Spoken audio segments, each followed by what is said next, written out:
So today, we'll tune in for a moment today and welcome in the conversation or the sharing today, the teaching for today. The teachings somewhat are the same in that it's always about God.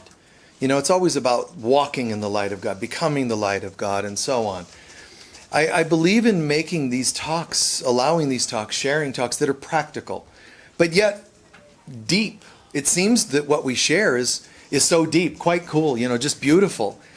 And it's a funny thing to me because that's not that common. Not because I'm saying we're better than anyone else. It's for some reason people are okay with just so-so. You know, just they go to Sunday services or they watch these things and somehow they're okay with just a little bit of something. It's almost like it appeases their mind to think, well, as long as I tuned into something on Sunday, then I'm okay. You have to become this presence. In fact, I had this experience, a vision recently, where I saw like an alien craft come to the earth, and I thought, wow. And so just a synopsis of it. This craft comes and lands, and I went over to it, drawn, you know, to go and do something here, and this being came out, but it was a being of light, you know, and so it looked really bright, really great. And it was so happy, and it smiled, and it was like, you know, one would think that's the epitome of light, you know, of light work. You know, beings of higher consciousness, they're of the light.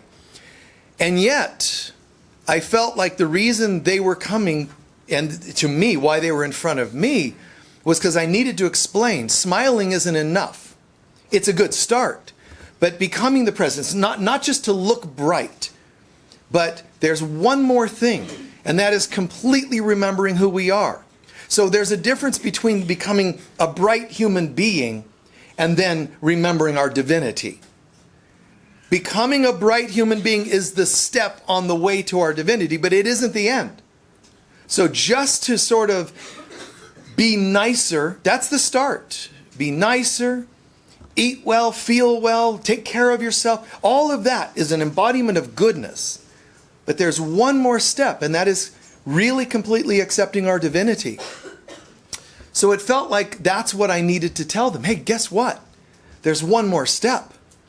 And sharing that, it was really a beautiful kind of interaction, but it feels relevant today that I'm remembering that happened because there's something more for us. Now, sometimes we can say, look, just start with being nice, and you don't want to say much more because that's sometimes what people need to hear.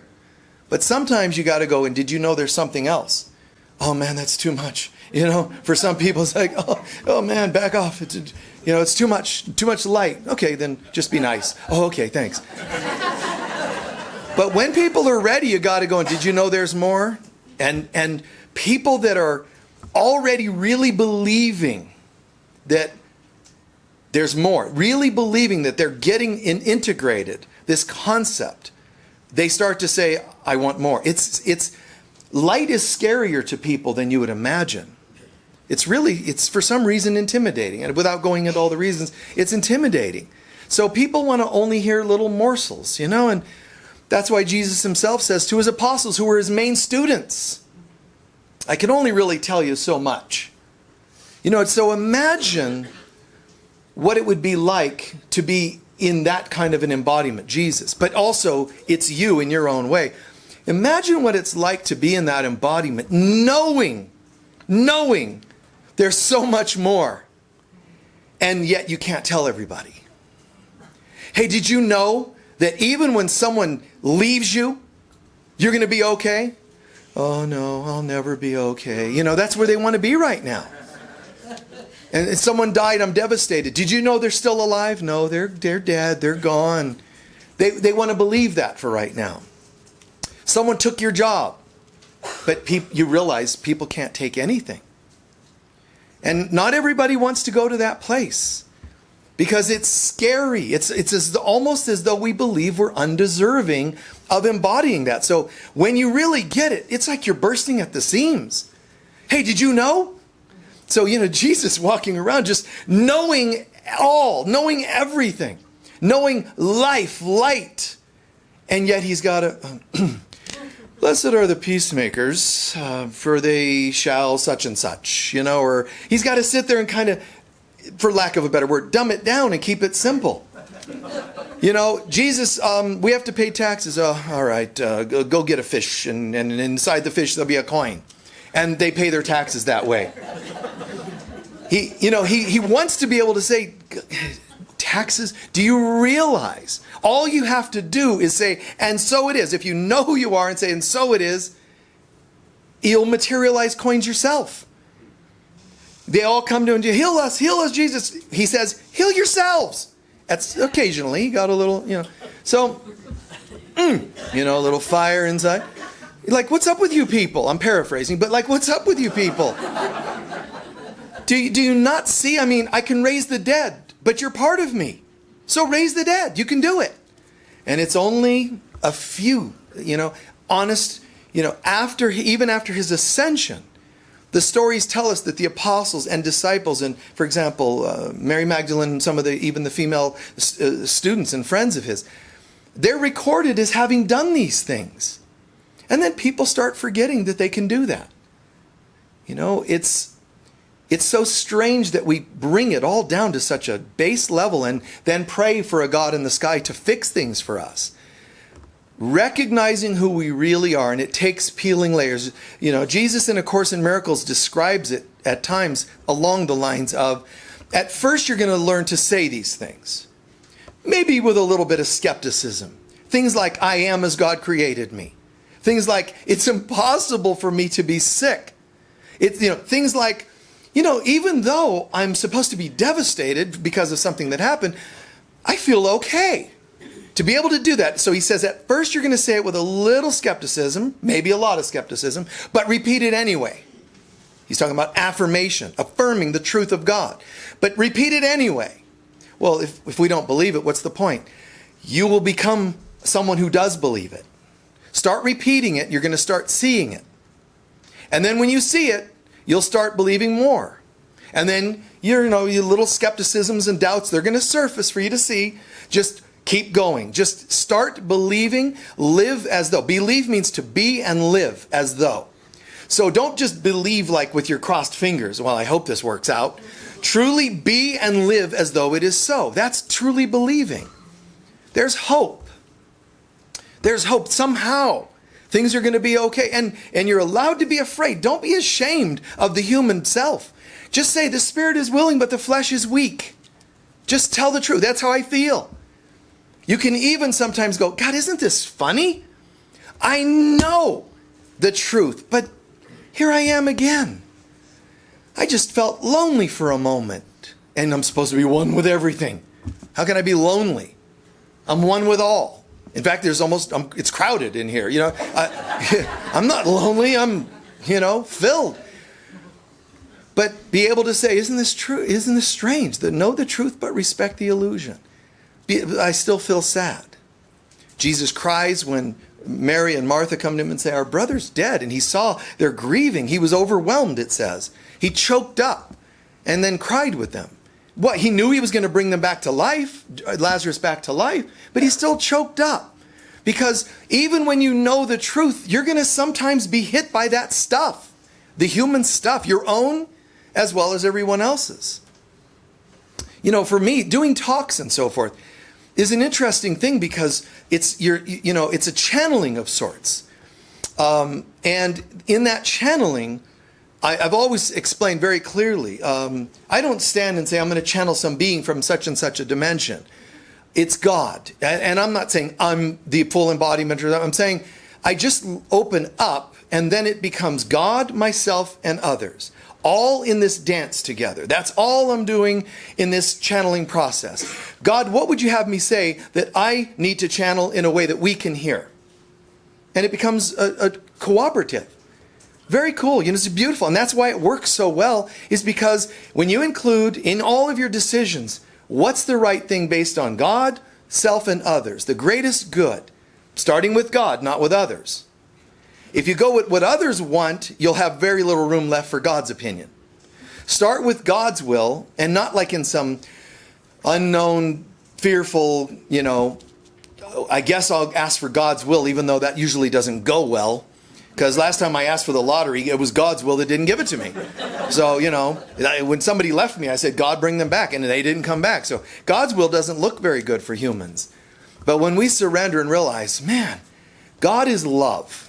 And love, if I accept love, the presence of love, I have everything. I feel immune. There's no room for a virus in love. There's no room for loneliness in love. So we're going to struggle at times. We're going to say, well, I'm feeling lonely, so what do I do? And we're going to have that dance, I call it. Wrestling, it seems more like sometimes, but like a wrestling. And so we learn to affirm, and then it starts to become, and we affirm more, and it starts to become. And pretty soon, you realize, wow, I believe things that I didn't know I'd ever believe. How did it happen? You reprogrammed. You went from your old wounded programs to other programs. The book called A Course in Miracles has these workbook lessons. And in those workbook lessons, it starts with, I don't know what anything is for. I don't understand anything. It's almost like deprecating it sounds, but it isn't. It's saying my ego knows nothing. And my programs know nothing. And all that I was told from family, they know nothing. Emptying for half a book, half a year. And then it's dabbling and dropping in a little gem once in a while, and then back to some of the other, and then gem, and gradually it's bringing us to this, God is, I am, and we are. Wow, this is amazing. I am the light of God. It even starts saying things, I am God. But you try to say that early on, and it's the wrong you that's speaking. When the ego is saying, I am God, it's quite pleased. So you have to learn to say, no. Let me first uproot my ego. Let me first take weeds out of my garden before I start planting things for the new crop. Or you're going to be a person who plants things and wonders why they're all dead, because the weeds have choked them out. So responsibility at the highest level is emptying ourselves and then being filled again. We, at one point, let's call it in history, we believed we could be separate from God and from each other. We conjured up the concept of separation. Now, everything everybody can talk about, illness, ET conspiracies, and whatever topic, it can only come from us believing we're separate. If you don't believe you're separate, none of that can happen. See, when Jesus performed miracles, he didn't actually do anything. There was no doing involved. He didn't say, okay, this is going to be a tough one. This is several demons, not just one. Okay, let me winch my forehead and crunch my forehead. No, I really have to pray hard for this one. He didn't say, walking on water? Wow, it was easier just to bless people's food. This is a bigger miracle. You have to understand, he actually gets the joke.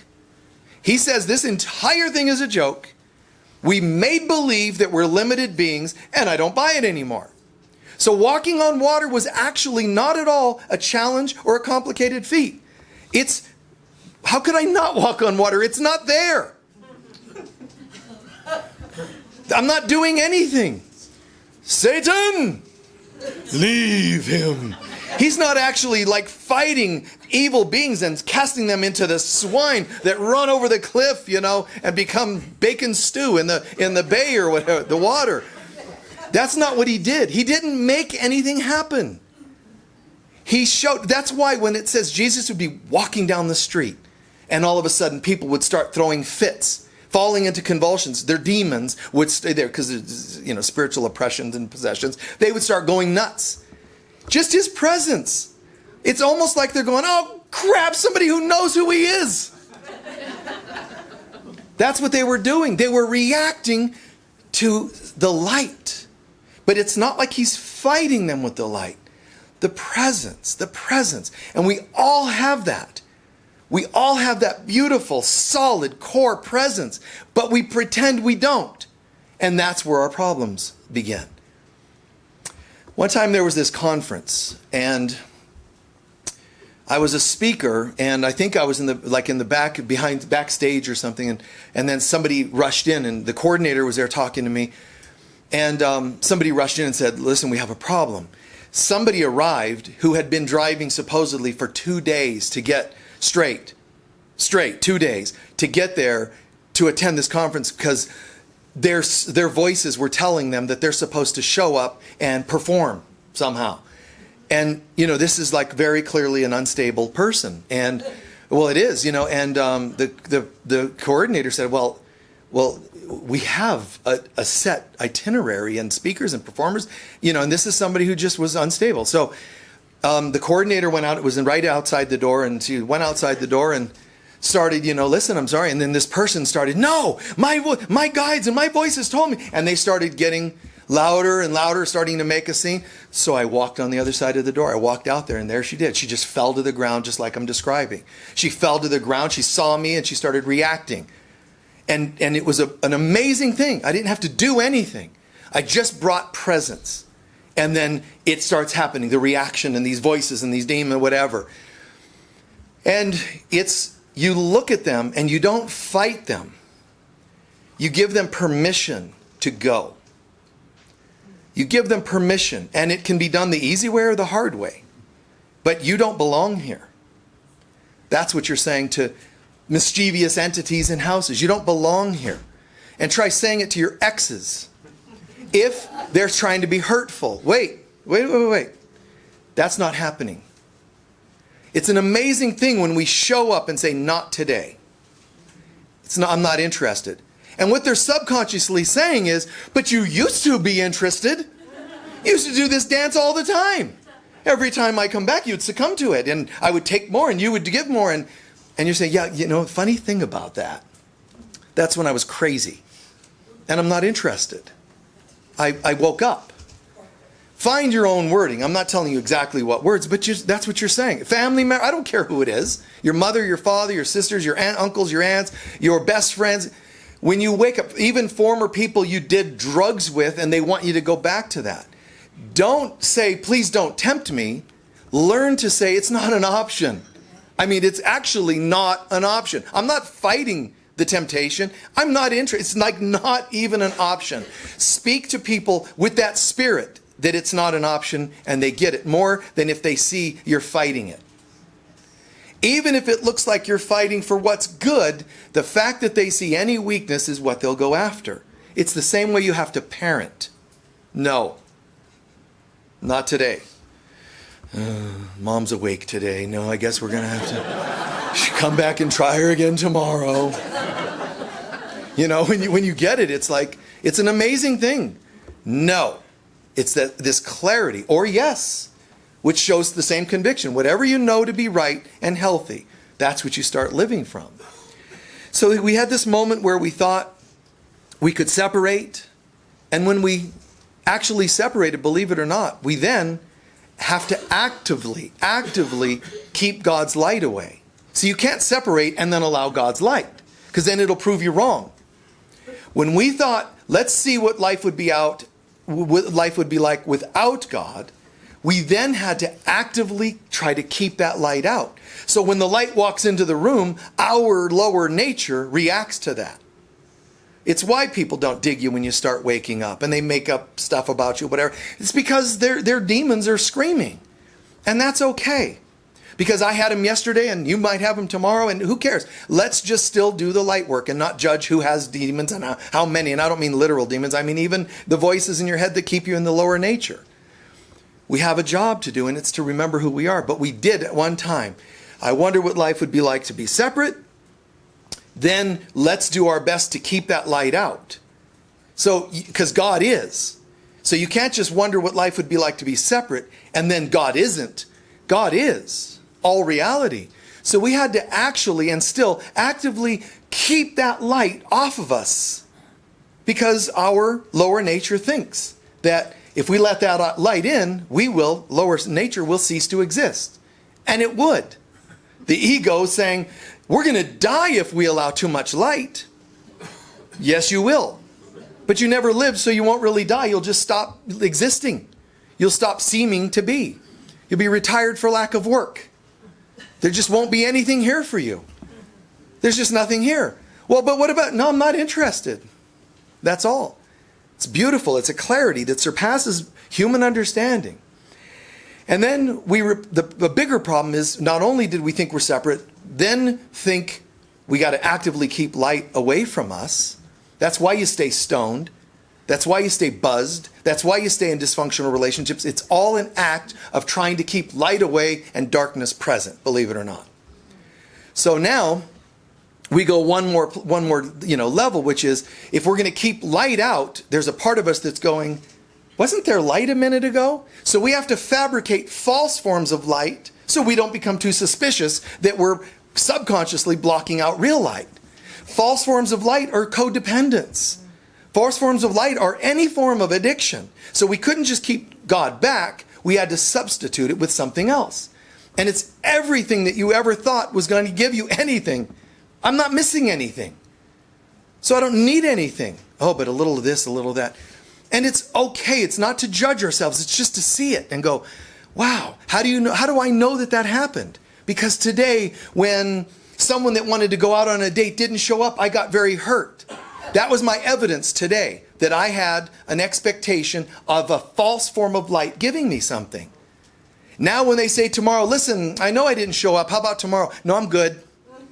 That's how I would respond. No, I'm good. I feel, yeah. Oh, but if we go out, I can do this and yeah, but I'm good. Thanks. I'll buy you flowers. I don't need any.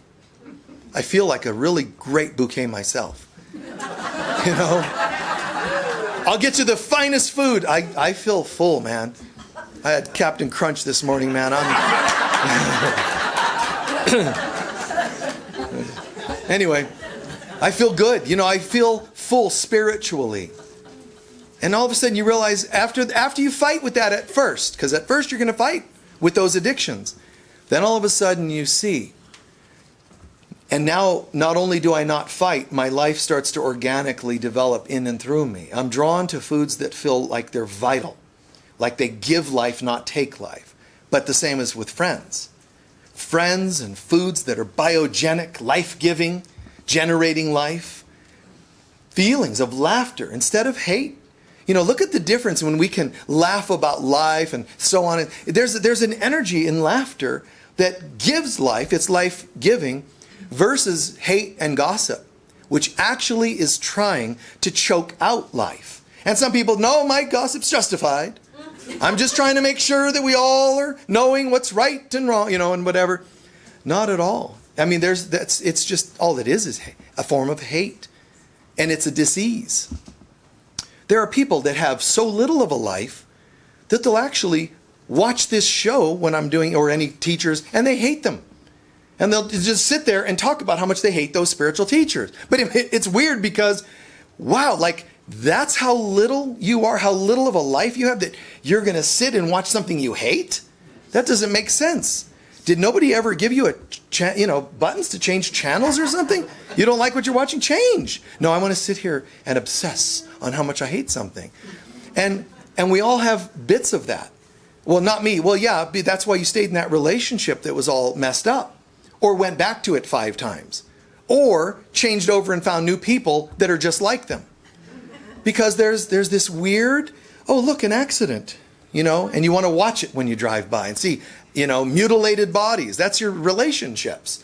That's our penchant for darkness. And we have to be willing to see that and say, wait a minute. I thought I was separate. I pushed so much light out that now I'm satisfied with dim light. It's a false form of light. We had to fabricate forms of light to keep ourselves happy. And now mankind, we're waking up. We're going, I created illusion to keep me happy because I was missing reality. So if I let go of illusion, what if reality's mad at me? Then I'm not going to have anything. The ultimate oblivion that we all fear.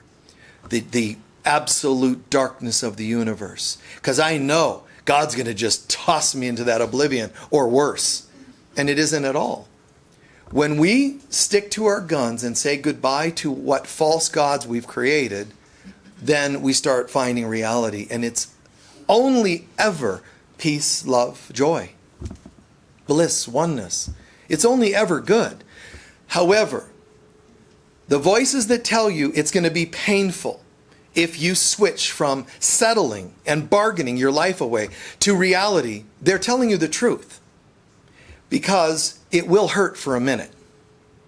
Because it's all forms of addiction are going to be pulled out of you. When that happens, It's just like any form of it, heroin. Your life is heroin, relationship heroin, or whatever other form. It's in your bloodstream. It's in your nerves. And so when you say no to the old ways, it can hurt for a minute.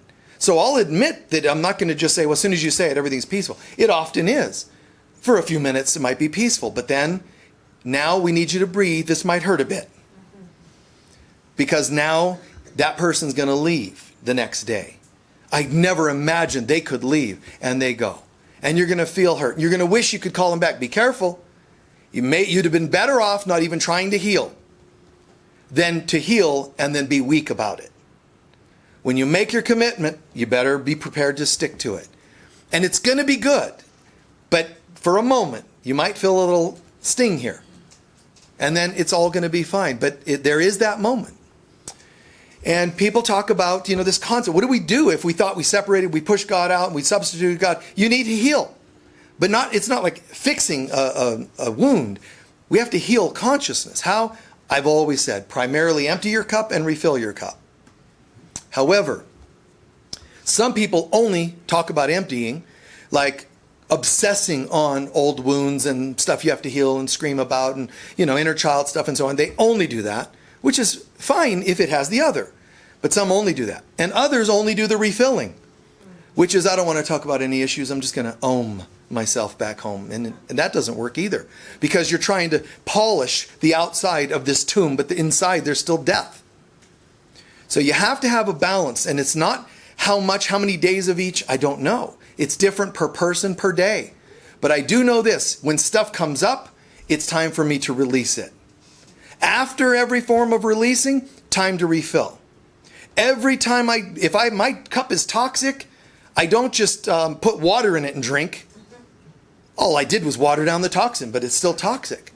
I need to rinse out that cup, but I also shouldn't be thirsty and eventually put fresh water in it. And now I drink and I feel different. I'm filling up with something new. And to refill, to shift from the healing, we've talked about that so many times, the healing and all that you do there. Don't forget to refill. Refilling means your affirmations. It means positive thinking.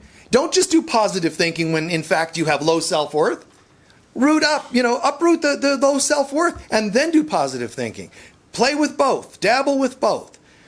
But when you are refilling, when people say, I've done such and such, it's not working, it's always either you didn't uproot something or you didn't refill, because healing comes with both of those. It's always one or another that I'm neglecting. So I'm going to uproot and uproot and uproot, but then I'm going to refill in God's presence, breathe it in, call it in, and feel it and visualize it, all that. But one of the things we underestimate is the concept of gratitude. See, when even if you refill, even if you cry out the past and ohm and bring in the new and visualize light and sparkles and angels around you, there's still one more thing. When you say thank you, it means, and so it is. It means I got it. See, if I call in the angels and all that, and then don't say thanks, what happens is there's windows left open and breezes blow the angels out those windows. Somebody says thank you, you're locking it in. Absolutely locking it in. And one of the ways to say thank you is to acknowledge, guys, acknowledge when good things have happened to you. See, what happens is the ego keeps us all sitting in a state of post-trauma. So that means, like, I'm just always waiting for the other shoe to drop. Someone says, I really like you. And you're like, but what? And that's how we live. Like, guess what? Winning lottery ticket. How much of the tax is going to be? Always waiting for something to go wrong. Whether it's dating and, well, I just know, something. We're living in a state of post-trauma. And I think it's a horrible thing to do to ourselves. You shouldn't wish it upon any child, child. And if you wouldn't wish it upon a child, why would you allow it for yourself? But we do that. Well, yeah, this is okay, but it's probably, look at the affirmations of this world. Money doesn't grow on trees. Nothing good lasts forever. And that's the affirmations. That's the mantra people live. So you can't just go, well, okay, I won't believe that anymore. oh, thanks for sharing. Those are words, but you have to prove it. And one of the ways to kick butt on this and change it is to say thank you, but make yourself acknowledge the good. Make yourself own it. It doesn't matter what it is. I'm trying to lose weight and all I lost was 1 pound. Woohoo! Yes! Yes! So now make that 1 pound, make that your new limit. Don't go beyond that anymore. Make that your new high. That you don't go beyond that pound you lost. Make this today your new high. And then go with that. You got a raise. Yeah, but only 20 cents. Yes, good job. 20 cents an hour. You don't like that? Okay, quit. Be homeless. You're good. Go to, it's okay if that makes your heart sing. Great. Don't have the job and complain about the job. Find things and give thanks for things.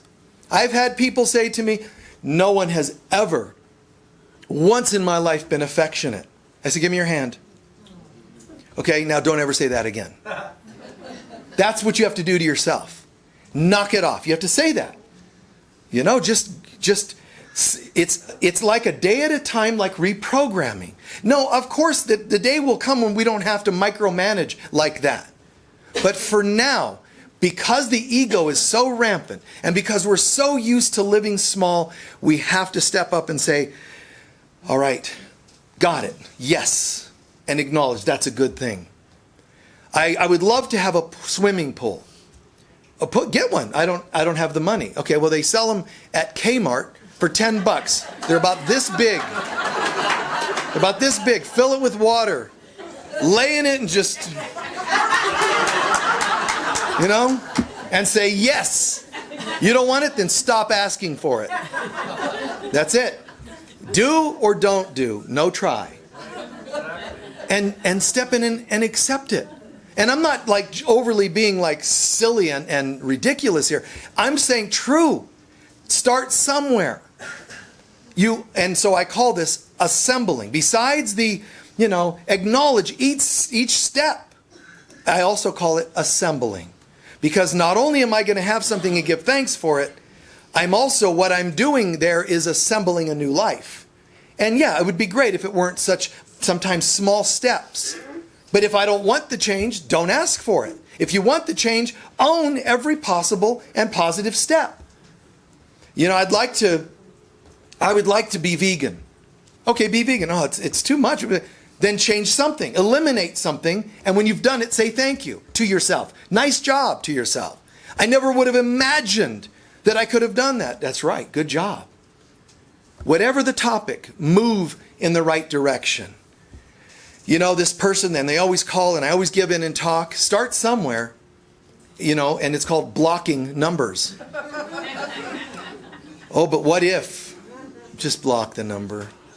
If it's really that hard and, hurtful and hateful, just block the number. And then you'll have to get over the fact that you had an addiction there. And you'll feel it every time you wonder, I wonder if they're calling. I wonder if I should unblock. You're starting to see your obsessions, and obsessions are showing you a form of addiction. So it's a form of assembling. And I've shared many stories of this, over the years, but so I'll try not to repeat too many of them, but it's the idea. Like, I live a very simple life, I really do, but I still assembled. I don't have a ton of money to buy, but you wouldn't know that because I assemble things. I see something, it's $5 and it's a cool little statue. I love, statues, angels and fairies and things. I get another one. I assemble my reality. My reality may have started with, a stark looking home. And even when I was first divorced and had an apartment, I just didn't have a ton of money, but I'm going to have something. So I start with, I was like, I have an idea, got to have a bed, so I'll get a bed. But I got a bed that I still have today. It is the coolest, most comfortable, amazing bed. And this is like 30-something years ago. This is the coolest. It's just absolutely comfortable. I love it. And so I assembled. I got that. That was like a splurge, several hundred for this, at the time. So it was like great around, whenever that was, 1990.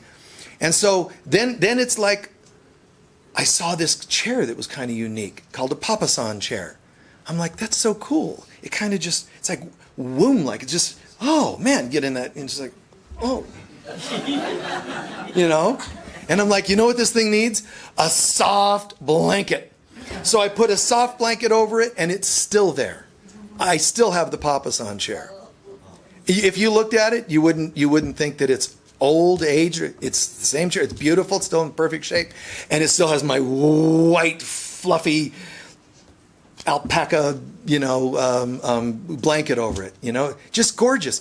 Your imagination starts telling you things. You know what you want? Honey, saying to yourself, honey, let's get a fountain and have some trickling water. Yeah, but I can't afford it. Sometimes they're thousands. Yeah, they also sell them for $50 at Kmart. Go get one little one. And you put that there and you glue little fairies to it or whatever. Make it like it's an amazing thing so that you go, wow. I didn't have a ton of money when I was a kid and I had little ones. And what do you do? Oh, kids, we don't have money. I'm not going to do that. What is it you want? And so when they're like, oh, we want a dollhouse kind of thing. I went out and got cardboard and cut it and made it into a dollhouse kind of thing for them to, play in, a big house out of cardboard. That's all I could do, but it was something and it made them happy. When they saw it, it was exciting. They didn't go, oh, well, wait, where's the drywall and the, insulation? It's, I'd have lit the thing on fire if they had to complain. No. It was beautiful. To them, it was beautiful. Let the child in yourself see things are beautiful. If you can't afford a drum kit, get out pots and pans. Find a way to say, this is great, because if you get over it after a while, you're over it. But it could lead you to the next levels too. If you can't be happy with what you have, how can more be given? So it's this concept of building and building. And I mean, I've done this in so many areas. Even with dating, people, I dated somebody and they were this, and it's always like it's something outside. This person was this, I didn't like that, and I did like that, and I wish they would have stayed, but they didn't. It's all these conversations about things out there. What you could do is say, from this I learned this, from this I learned this, I learned I like this, I don't like that. Who's speaking? Me. So what are you doing? I'm assembling what I like and don't like. So now, anything that's going to be a relationship has to actually fit me. This thing that I've assembled. Not living in reaction mode to the way they are and they're not. But rather, wow, this person taught me this. That person, I got that. Things I'm not okay with, things I am okay with. Then all of a sudden you've assembled, here's what I'm about. And it's back to where I started half an hour ago. You're clear. So people say, what are you about? Whether they're saying it on your dating sites or whether it's in person. What are you about? Well, I don't know. That's really a good way to go. That's just all that does is send a frequency out to anybody that doesn't know who they are. Here I am, Instead, I know exactly who I am. Where have you been? What have you liked in your relationships? What have you not liked? Discover who you are and then stand with that. I totally know this. And then watch the human ego self that'll say, well, they fit 70% of that. 30 of it's really, really alarming. There's red flags and all kinds of night terrors when I'm trying to sleep and think about the person. But I think I can change them. You're better off being alone. And then learn from that. Because even if you say, well, I'll settle, it'll be okay, that'll be another lesson. And I'm not talking about being like entitled and belligerent about simple things like dating. Just clear. Just clear. So it's like, what are you looking for? They don't have to be perfect, and I'm not needing to be perfect. All I know is I'm in that direction. Are you going in that direction? No, I don't really believe in any of that. Well, I can change them. No, don't. Don't bother, unless you want that as a lesson. But just don't pretend that you didn't know that was coming. So instead, I know exactly what I'm about. If somebody's in my life, mine being any of us, what is it you're about? Well, I've had children, so now I'm good. That's complete. Now someone else, it won't need to be that, perhaps. I would like a sense of humor, and that's me, so sense of humor is going to be important. If you meet somebody who collects horror movie DVDs, you might go, well, that's an odd hobby. I think I can live with that. Maybe. And, that's great. See, that wouldn't be of interest to me. I mean, and I'm a total turnoff when it comes to, personally, I'm a total turnoff when it comes to things like that, dating and whatever, because I have no interest in anything. It's, you know, that's a good sell, huh? What are you into? Nothing, you know. And by that, what I'm saying is just simple. Laughter. I watched cartoons before I would watch human movies. You know, the stuff about drama and murder mysteries. I have no interest. I'm not like have an aversion to it. I have no interest in it. So you start becoming so clear, there's not a lot of investment. I mean, you know, I remember saying to when I was married, you know, because of challenges and things that were going on, you know, once in a while I'd have to say, you know, I mean, like cooking for me, it was simple. It's called toast. Just toast. You know, and we'd have arguments about stuff, and I'd be like, you know, some guys would want you to cook for them, you know. I just want toast. When I come home from work, you know, using the old terminology for come home from work, just toast. Tons of butter. But I want toast. That's all. But I'm simple that way. And you get to know what you're about and what you're not interested in.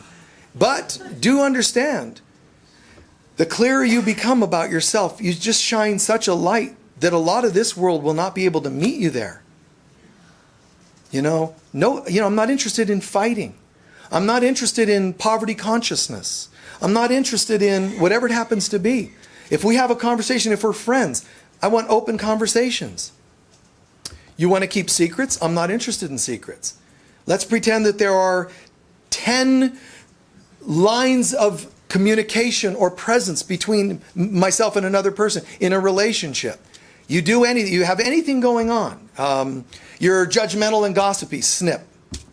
You're not wanting to have open communication, snip. That's what happens for me. I'm not interested in those things. I'll talk about them, I'll work on them, but just a clarity. I don't really have an interest in things that are along those lines. Major addictions or whatever, just not. It's not because I don't love the person, but I'm just saying we have to be really clear about who we are and assemble a new life. But when you're assembling it, do it in a way that you would do your own child. Let them assemble things that are positive and healthy. Try not to steer your child into assembling a life that's hurtful and will become regrettable. No settling, no bargaining. Teach them, like the Bible says, teach them in the ways of the Lord, and they'll find their way back. So do that for yourself. Assemble a healthy life. Assemble it, whatever that may be. I saw myself growing up throughout my life. I saw myself. There were times when I learned this assembling thing, partly through relationship, and I realized, wow, this is just cool. Because when I've shared in intimate friendships or partnerships, they're absolutely stellar. Everybody digs them. It's really, really cool.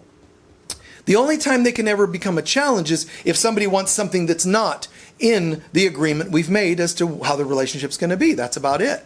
But for the most part, it's pretty stellar.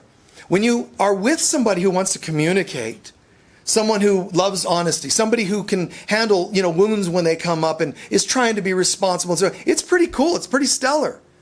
It's quite beautiful, and it's the way life is supposed to be. So holding that presence is just like fantastic. And having others willing to hold that presence is fantastic. And in this world, in my own growing and development over time, I learned about that assembling, but I also learned the hard way. Because I noticed that when I was a kid, we had just almost consistently just horrible things, like even the holidays. They were just horrible. And so there was this naive part of myself that every year I was kind of, maybe this will be the year, because I just dig the holidays. It's like lights and sparkly things, and I'm like, yes. So the light in me loves the holidays. But then it would all go horribly wrong. So I was kind of hurt, confused, devastated. But I still kept, just like being overly naive, looking for that it will change. This year will be different. Is that making sense? And it wasn't different. Oh, bummer, and then you go away from the family and all that, and then create my own family. And it was happening again, where for other reasons, stuff was just not going well. But besides anybody else's contribution, remember, It wasn't programmed in me. I wouldn't have known what it looked like if I could have it. Remember, it's nowhere in here. So I'm wanting something that isn't present. So I'm going to need to assemble this.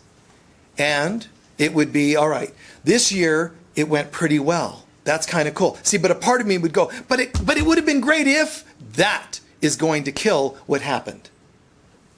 I know it takes patience, one date at a time, one positive holiday at a time. I know it takes patience.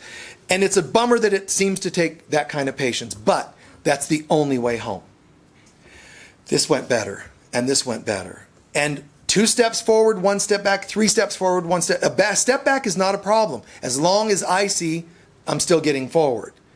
So the holidays, so what happened was I was putting too much pressure on waiting for that wonderful moment. It's like, where's the I do at the, where's the consummation of Christmas finally being wonderful? And it was like, no, birthday's the same thing. They just didn't go well. So what we're doing is living in hell. That's what we're doing. We're living in hell. Everything's stuck and not allowed to come out. So guys, a day at a time. Just like a recovery from family, life, and whatever. A day at a time. Find the positives and affirm them. So I did that, and then again and again and again. And one day, it was around 1993, 5 or something. It was in the late 90s, actually, come to think of it. In the late 90s, after being on the spiritual path for already 15, 20 years, late 90s, I think it was, where all of a sudden I saw it all happen. Where I had an experience where everything was perfect. There was everything. I just looked and realized Christmas Eve, Christmas morning, the healthy friends, amazing communication, a light snowfall had come, warm inside, beautiful outside. I mean, it was magical. Now, I didn't just go, oh, isn't that nice? No. Let me breathe it in. Wow. And because I got it, as soon as you get something and it becomes, the neuron owns it. You own it. It is now you. You can still ruin it. You can still try to ruin it. But watch, because you're going to start going, but I wonder if it'll last. Shh. That's one of those where you say, get behind me, Satan. It's a phrase from the Bible. That's where you're saying, no, not today. This is perfect. Really? Can anything be perfect? Yes. This is beautiful. This is perfect. Look how everyone's at peace. Everyone's getting along. Everyone's happy. And then this person says, hey, what's your favorite breakfast, guys? To the rest. Hey, and makes that favorite breakfast. And it just keeps getting better and better. Soak it in and own it. Just like the wounds had to get programmed because we were once total light and love. And we had to be destroyed over time to forget how good we are. And now you have to go back and grab it again. So you can say, well, I've never actually had healthy affection. Start somewhere. But where? I don't know, maybe in this room. Or online, you can find ways, you can email and we can talk about ways, guys. But find somebody. Find somebody to hold your hand. Find somebody to walk around. I shared the story once. I did a session at a Unity before service started. I was on tour. And this gal, really certain circumstances, lots of hurt, never had healthy, safe, affection. So we had 10 minutes before service started. I said, well, let's go for a walk. And I had her put her arm in my arm, and we walked around. It almost felt like she was having a moment of a safe boyfriend kind of feel. And we just walked around the parking lot. People are arriving, going in for service. We're just walking around the parking lot. That's what we could do in that moment to say, now you've had it. No agendas, no other trips, just, wasn't that nice? And if you had somebody who could hold your hand, or arm in arm, or give you a hug, or sit with you and talk, and if you never had somebody give time, then grab it when somebody does. I don't care, it could be somebody at a bus stop. They just gave you time. Don't say, that doesn't count. I don't know them. Own that one, and then it'll be something closer, and then something closer. And if you deny or destroy any of those opportunities, you've destroyed the option of having a new life. You want a new life? Assemble it. There's one version that comes from your connection with God, obviously and absolutely. Another part of it also has to come with your participation. God can try all it can do to try to bring you your life. And if you're saying, no, no, no, you're still blocking it out, believing in separation, blocking it out, and then substituting it with your self-hate, self-loathing. Assemble it. I deserve. I allow. And if ever you doubt that you deserve, imagine that in you there's a 10-year-old, a 5-year-old. Would you really deny them fun or good? Whatever it happens to be, assemble it. Things you think you can't afford, start somewhere.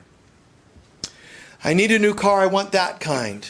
Believe it or not, if you can own that the one you have is great now, here and now, more will be given. If you have a certain amount of income, more will be given, but just be prepared to assemble it. Whatever it happens to be. I don't have enough money to buy a car. Assemble the money. Call in some people you've lent money to, perhaps. Get a raise. I mean, what my mind does, as soon as I see I'm going to do something, it starts pulling it all together. It's just an amazing process. It's called miracle working.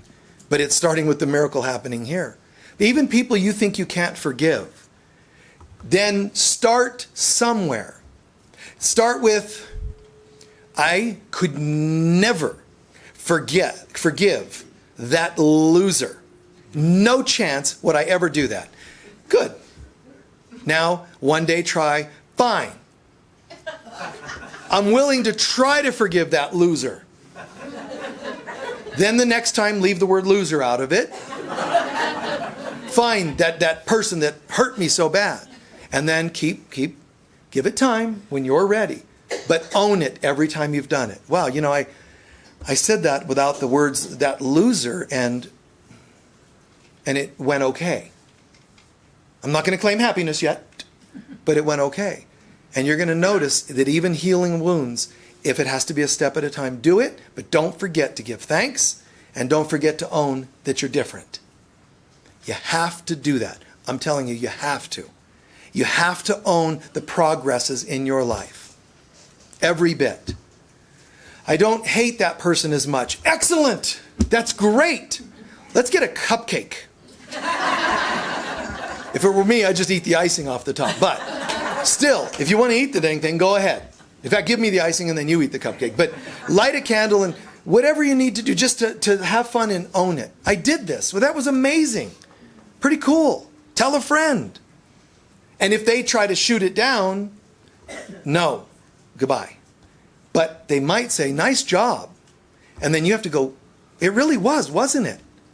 If all you're doing is something medicinally or herbally for your health and you're a bit better, yes, that's very, very cool. Wow. Own it. You had some ailment and it's a little bit less. Oh, nice. Own it. Don't say, but I can't, I want, it's not all healed. If we don't get used to anchoring in the new levels, you won't get to the other. Because the ego's always trying to make it seem like your good is too far away. But if, when you're climbing that mountain, and you stake in each thing and clasp your ropes, you're safe. You're going to be all right. One step at a time. You're not expected to go the whole way. Just a step at a time. This is also a mastery principle. And I'm going to begin ending here now for today. But it's a mastery principle. One time in my mastery workshop I do each spring, we were going to do this, kind of the rock climbing thing. And we had several groups, like 4 groups. And people look at the mountain, the rock, the face that they're going to climb, and they're like, oh, too high, too this, too that. That's the head. The ego is always going to want you to believe that what you're trying to do is too much. So do something. Okay, or people that are saying, I'm afraid of heights. Okay, so don't go high, just 2 steps. So you can say, I did it.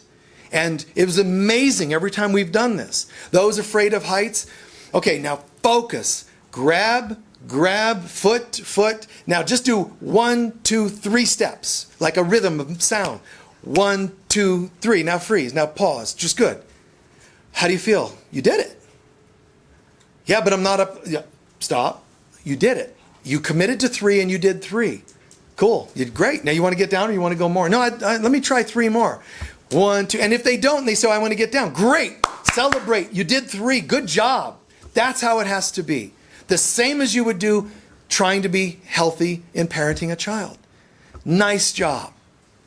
I hope this is making sense, because talking about one step at a time in a way sounds almost elementary.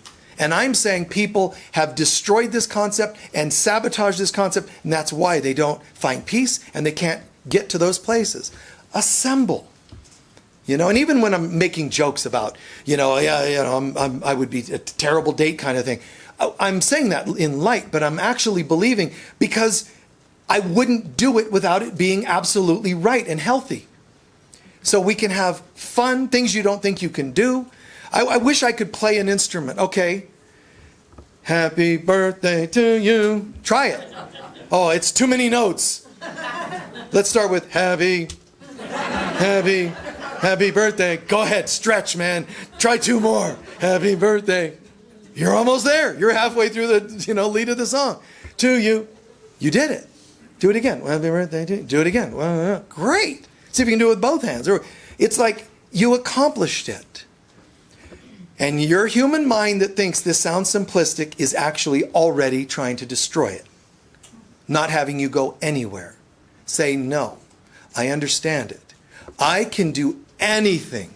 I can absolutely do anything if I tackle it one step at a time. It's called divide and conquer.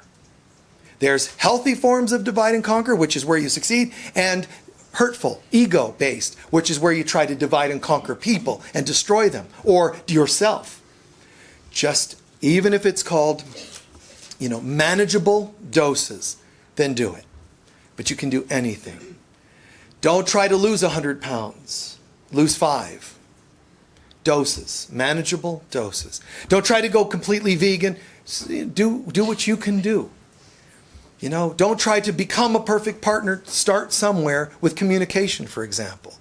Move things in the direction of goodness. Everybody deserves it. And as you get there, don't forget, one step at a time, give thanks. If you don't give thanks for each of those 5 pounds and each of those changes in diet or whatever you're trying to do, whatever it is, if you don't give thanks, there's a reason why you're not giving thanks. What is the reason? Because you don't believe it's going to stay. You're trying to protect your little heart. Well, I'm just going to end up hurt anyway. That's a good affirmation. So what you're doing is sabotaging and then covering your butt. And what you need to do is say, I'm going to risk it. I'm going to say thank you and commit to the universe that I actually believe this was good and that it might be going somewhere. Okay? Take a few centering breaths.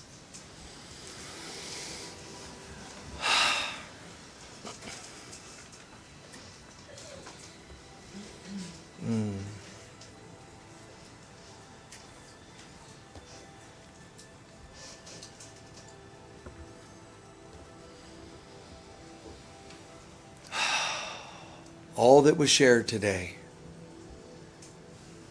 part of it means it was the best ever. That was the best hand-holding I've ever had. That was the best chiropractic adjustment I've ever had. And if it wasn't, get a different one. Find the best of something, including, instead of your ego using the past to keep you traumatized, why don't you look back at what was the best ever? So right now, what was the best ever communication with anybody? The overall communication. Did you ever have anyone where you had good communication? If not, start today with someone, even if it's a 60-second communication. Let's look at our lives and assemble them right here, right now. Best ever. Own it. Why would I give thanks just for meager? Find some best evers. Give thanks for everything, but find some best evers. What was your favorite outfit you ever wore? And then let it make you smile. Forget if only. That's the ego. Oh, yeah. God, that was a cool outfit. I loved wearing that. Good. Let it actually program neurons in the brain that say happy, fun. Favorite holiday moment? What was the best ever?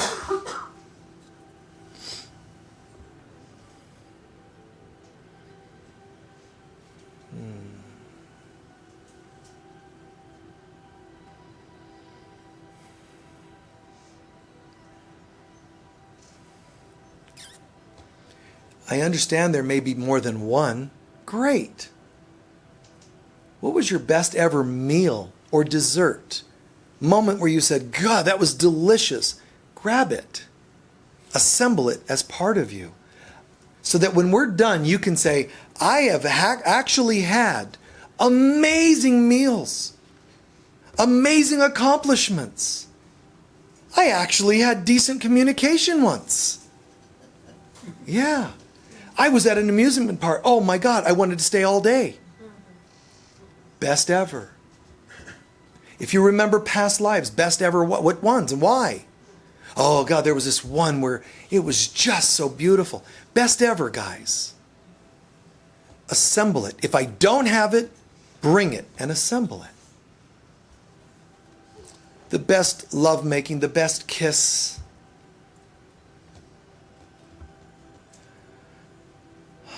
The safest partner.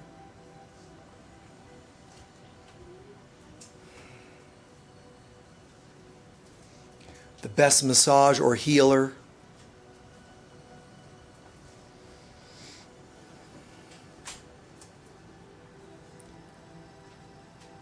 Can I actually own that I had best evers? The ego will think that that's arrogant, but in fact it'll be a threat to the ego. Yeah, I've had lots of best evers. That is, times when you look at people, that is the best outfit I've ever seen to others. That is the best music, which of course will be the Beatles. That is the best ever, my best ever meditation. Have you ever seen a breathtaking view, landscape, and just, whoa. Don't just make it whoa and then out the other ear. In one part of your mind and out the other. Soak it in. Wow. Goodness and mercy follows me all the days of my life. Goodness and beauty. A poem that blew your mind. A shoulder rub.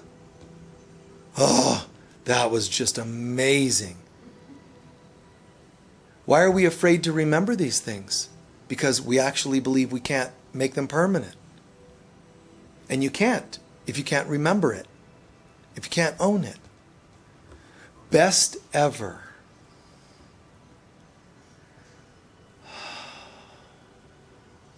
And if the child or person inside yourself says, yeah, but there were also painful moments, say, I know, and I'm sorry about that.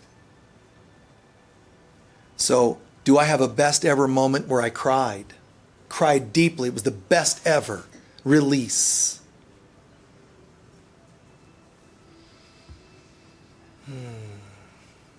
Assembling a new life. All the things we're acknowledging are already becoming building blocks to a new life. Best town I ever lived in. Best house I ever lived in. Best family memory.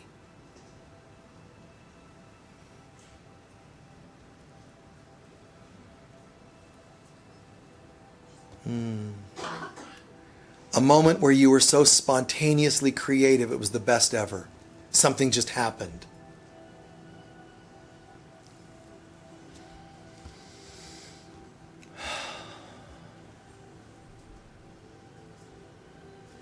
It's like I was walking in the light of God, and it was like a best ever.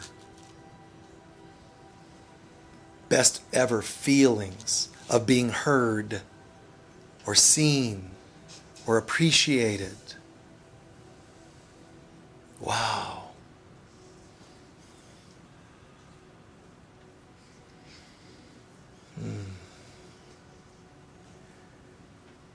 And we close with acknowledging all those memories. They are mine. And since we're one, they are ours. I am benefiting by remembering this, feeling this, acknowledging it, anchoring it, and giving thanks for it. And then it also brings benefit to everyone. I am taken to a higher level of faith and hope in my life and who I am. And in so doing, everyone else is taken there with me.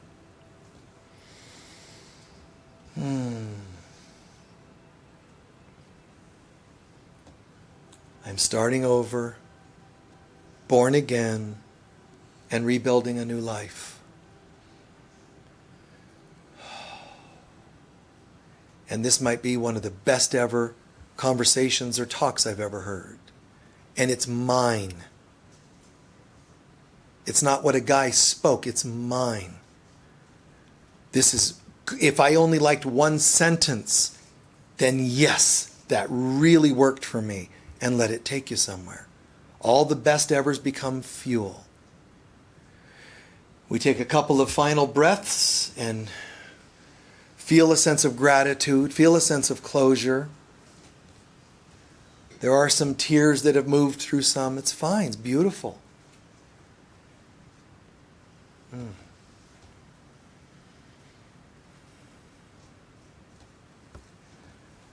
me a favor and just keep your eyes closed if you'd like to, if you can, and just let's take the hands of the people next to us. And the people watching online, just please feel it.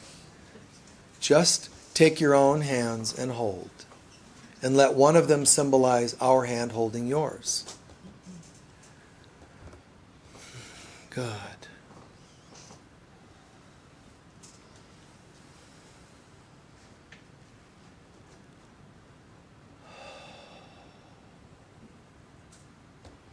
And a breath in, and feel that best ever feeling. And what sound does that make when you exhale? Oh, good. Good. And one more time. And what does it sound like? Oh, God, yes. Nice. Right. And then the third time, let's let the sound continue for about a minute, even if you have to pause and breathe. In.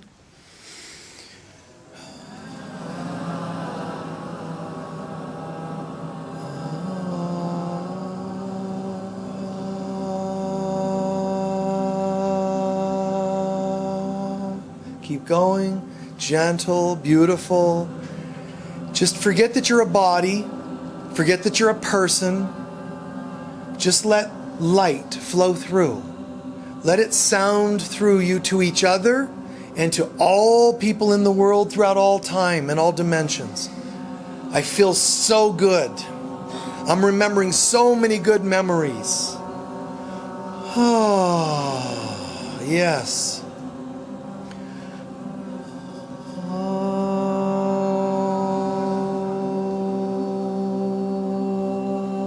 Good. Let it dance. Let it dance and stir around people, decompressing old hurts. Best ever.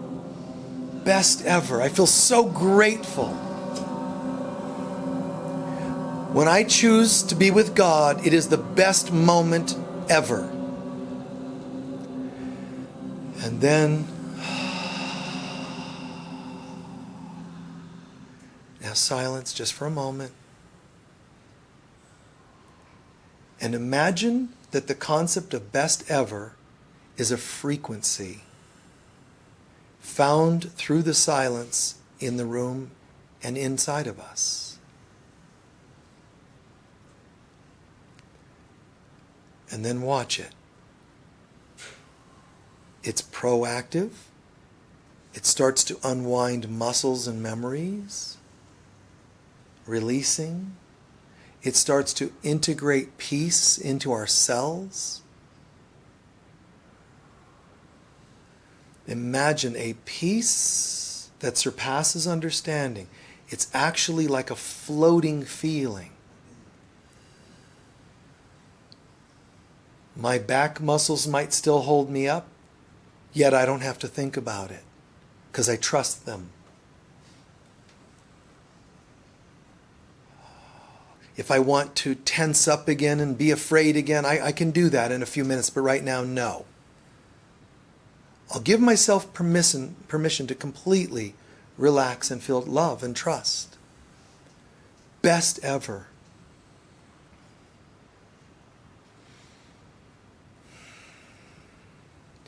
I'm choosing to assemble a new life, and I welcome in people and events that help support the assembling of a new life.